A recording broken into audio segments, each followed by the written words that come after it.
Hello, welcome to Get Your Mind On. I'm Lori Stohs. As we continue on our conversations about the Strengths Dimensions and the Strengths Finder, today we're going to talk about relationships.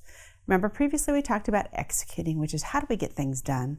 Second, we talked about influence, which is about getting people on board, moving things forward. And today we're going to talk about relationships and how you build relationships. So I've been doing some interviews lately, and I always love, this is for a development director, and having conversations with people. Most of these people are relationship builders and pretty outgoing. And so, as we go through the interview process, I always ask the questions about relationships because they'll say, I'm a people person, I love people, or I'm a collaborator, and those things will come out often. And so I'll say, well, what kind of people person? And they'll kind of look at me like, I don't know. I'll say, how do you build relationships?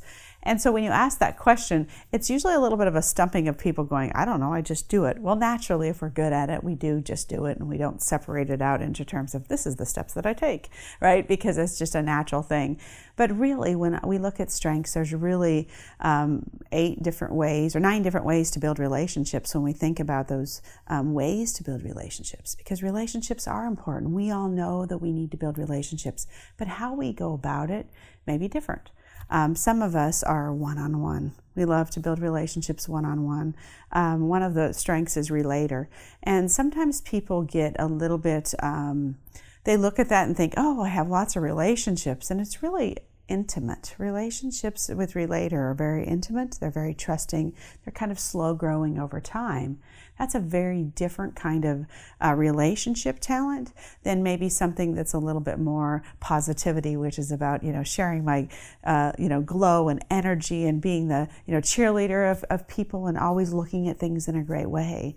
That's a different feeling than a relator that's a little guarded, right? They want to build relationships, but they're slow and deep over time. And some people have harmony, where they love that everybody gets along. That doesn't mean that they're all about they don't like conflict, but many will tell you they don't like conflict.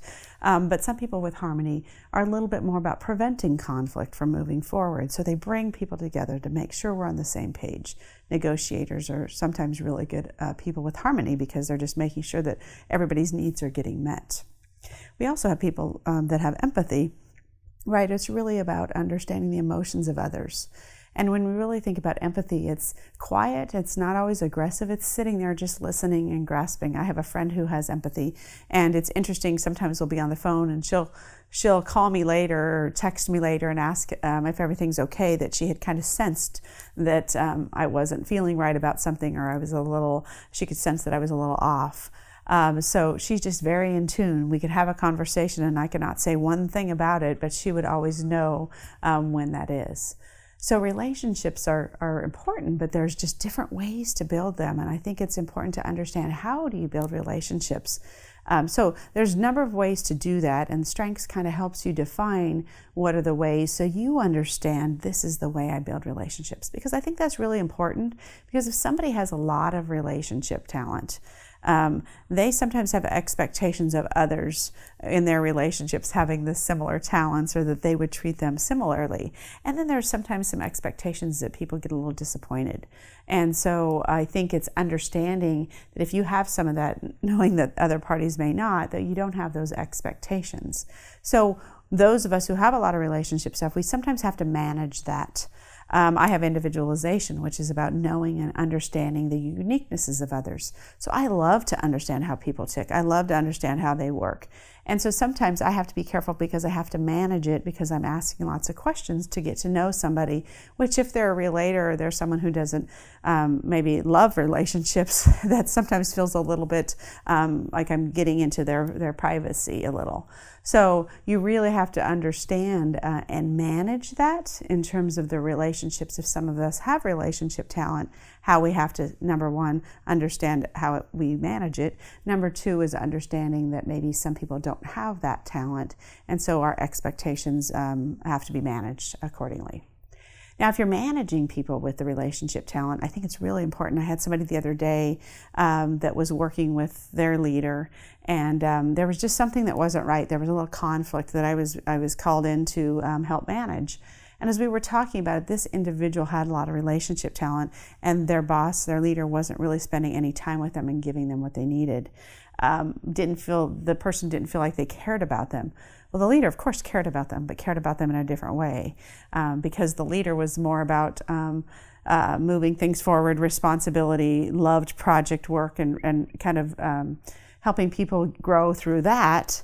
That was what she was giving him, was new projects, because she thought that was the way he liked to be recognized. Where he loved that, but he also wanted more time to say, gosh, she doesn't even know me.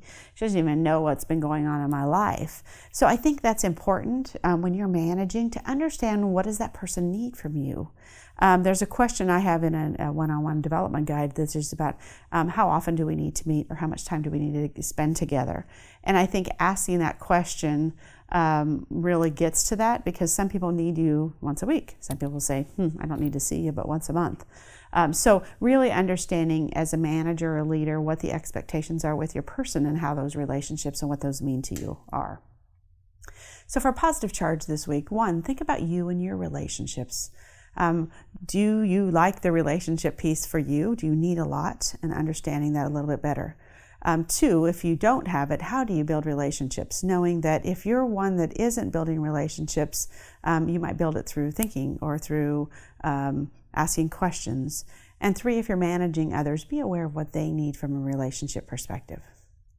Relationships are important for all of us to continue to grow and build business and relationships with others, whether we're working on a project, whether we're working with a client, or whether we're even with our family, and understanding what our children need. So take some time to learn about you and your relationships talent, and the way you approach relationships. Thanks for joining us today, and remember to get your mind on.